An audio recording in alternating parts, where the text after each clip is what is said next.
दोस्तों, अगर मैं आपसे कहूं कि आपके पास आपके जीवन के लिए सिर्फ एक सप्ताह ही बचे हैं, तो क्या आपको अपने सपनों, जुनून और इच्छाओं का पीछा नहीं करने का पछतावा होगा? क्या आपको इस बात का पछतावा होगा कि आप अपने जीवन को पूरी तरह से नहीं जी पाए? क्या आपको इस बात का पछतावा होगा कि आप अपने परिवार, दोस्तों या प्रियजनों के साथ ज्यादा समय नहीं बिता पाए?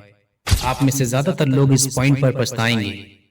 ज्यादातर लोग ये सोचेंगे कि मैंने तो अपनी लाइफ में कुछ किया ही नहीं। वे ये सोचेंगे कि मैंने तो अभी अपनी जिंदगी जी ही नहीं। लेकिन मैं ये कहता हूं कि पछता कर आप कुछ भी हासिल नहीं कर सकते। उल्टा आप अपना आज और आने वाला कल दोनों बर्बाद कर लेंगे।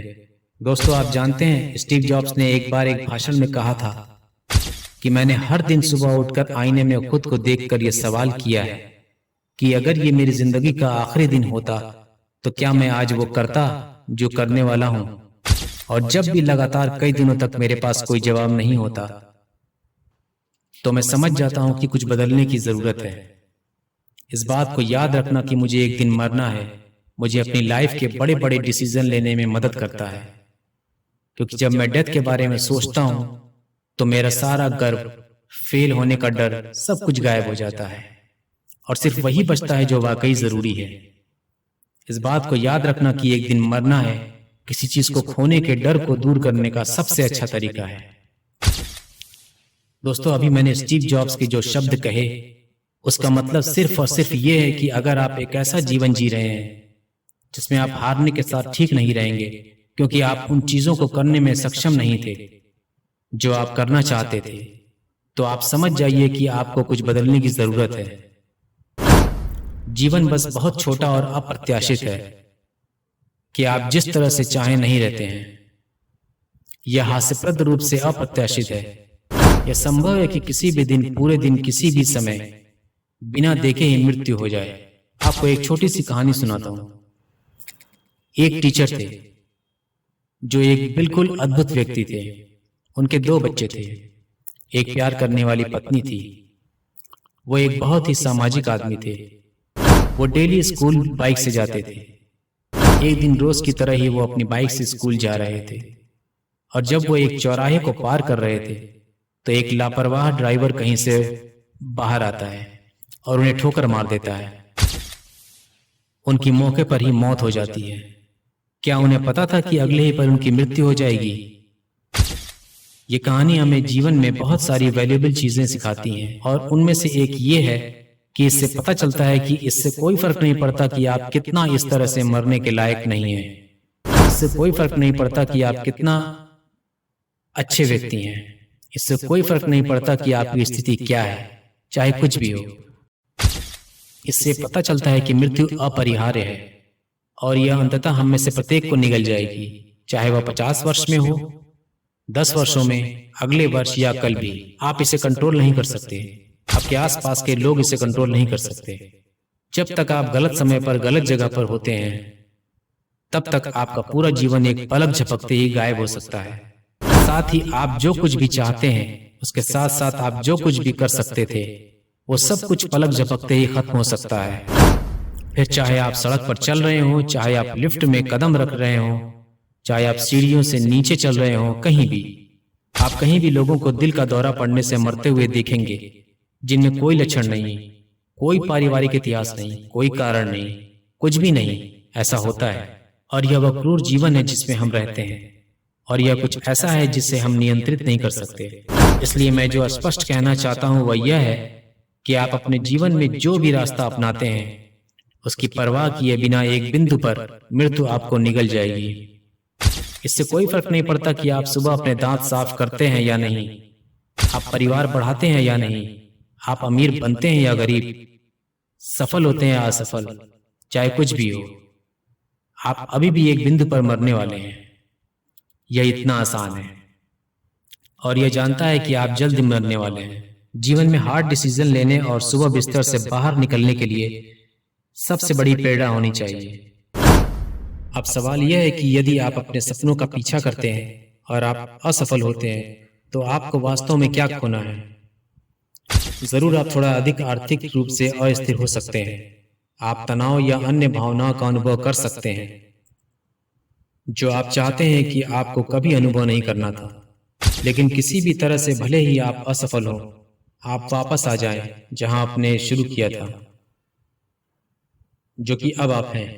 तो आपको क्या सचमुच खोना है? आप में से कुछ शायद एक व्यवसाय शुरू करने के बारे में सोच रहे होंगे। आपके पास एक महान विचार है जिसे आप अपनी जीवन शैली में शामिल करना चाहते हैं। हो सकता है आप अपने सपनों को पूरी तरह से आगे बढ़ाने के बारे में सोच रहे हो सकता है कि आप एक डॉक्टर, एक इंजीनियर, एक फायर फाइटर, एक पेशेवर एथलीट बनने के लिए काम करने के बारे में सोच रहे हो, लेकिन आप में से कुछ इन महत्वाकांक्षाओं का पालन नहीं करेंगे क्योंकि आप डरते हैं। आप असफल होने से डरते हैं। आप विफलता के डर से अपने कार्यों को निर्धारित करते हैं और आप डरते हैं कि मामा या पापा क्या सोचते हैं। आप डरते हैं कि आपकी बहन, आपका भाई क्या सोचते हैं, या आपके दादाजी या आपकी दादी या आपके चचेरे भाई या जो भी। लेकिन वास्तव में आप क्या मायने रखते हैं? और वह प्रतिभा चाहे जो भी हो, आप उससे खुद की, अपने आसपास के लोगों के बीच एक मजबूत और बेहतर जगह बना सकते हैं। लेकिन कभी कभी ऐसा करने का एकमात्र तरीका जोखिम उठाना है। यदि आप उस उपहार को वास्तविकता बनाना चाहते हैं जिसे आप हकीकत में बदलना चाहते हैं, तो एक बिंदु पर आपको छलांग लगानी होगी। अन्यथा समाज आपको 9 से 5 बजे के गुलाम के रूप में सहर्ष स्वीकार कर लेगा, जो केवल आपका किराया चुकाने और जीवित रहने तथा पूरे सप्ताह तक जीने के लिए काम करेगा, जो जीने का सबसे खराब तरीका है। यदि आप छलांग नहीं लगाते हैं तो मेरा विश्वास करें कि आप पछतावे से भरा जीवन जिएंगे और आपका उपहार, आपके सपने, वह सब कुछ जो आपको कभी दुनिया को देना था, आपके साथ ही मर जाएगा। पछतावे से भरा एक लंबा जीवन जीने के बजाय अपने सपनों को जीने की कोशिश करो। जीवन बहुत छोटा है और इसे प्रत्यक्ष रूप से जीने के लिए अप्रत्याशित है। इसे सुरक्षित, बुनियादी और पारंपरिक रूप से जीना इसके लायक नहीं है। लेकिन क्या आप जानते हैं कि ज्यादातर लोग अपने जीवन में जोखिम लेने के बजाय सुरक्षित जीवन जीना क्यों चुनते हैं? मेरा मतलब है, क्या नहीं करने का एक बहुत अच्छा तर्क है। तुम क्यों नहीं करोगे?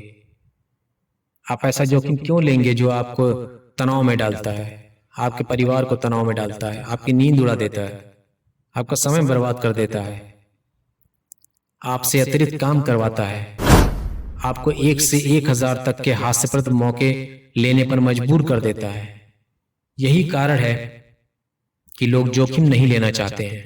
ऐसा इसलिए है क्योंकि अभी उन्हें ऐसा लग रहा है कि उनके पास खोने के लिए बहुत कुछ है और उनकी वर्तमान स्थिति अपेक्षाकृत अच्छी है।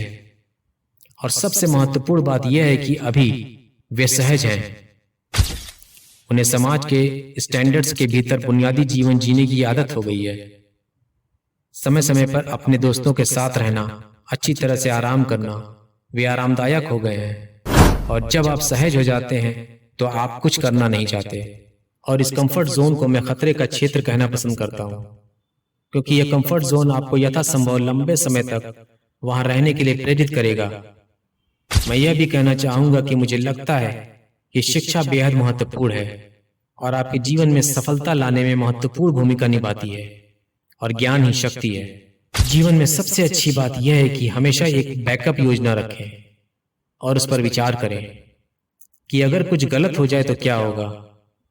और अंत में इस सेंटेंस के साथ अपनी बात समाप्त करूंगा कि अपने कंफर्ट जोन से बाहर निकलें और पछताने के बजाय अपनी लाइफ में रिस्क लेना सीखें।